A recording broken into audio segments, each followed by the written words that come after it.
Les punaises de lit sont appelées les insectes du voyage. Avant de s'installer chez vous, vous les transportez sur vos vêtements.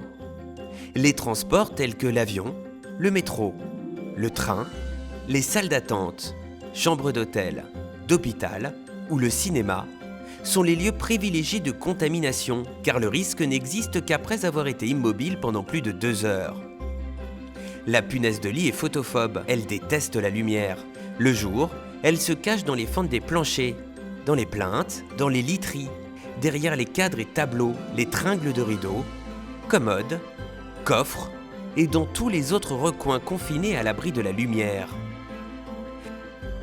Ces morsures sont souvent indolores mais peuvent démanger et laissent des traces rouges en ligne droite ou groupées au même endroit sur la peau.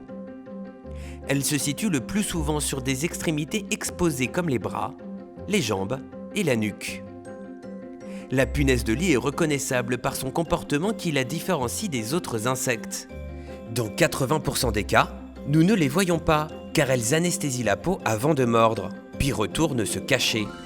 La morsure est donc indolore. Elles ne mordent pas tout le monde en même temps.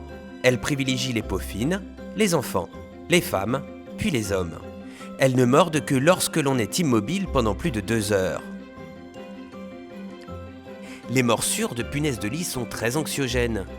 Les contaminés ont peur d'aller se coucher et leur sommeil s'en trouve donc très perturbé. On retrouve certains cas au bord de la crise de nerfs. Cependant, elles ne représentent aucun véritable danger pour la santé et les morsures disparaissent d'elles-mêmes dans 100% des cas.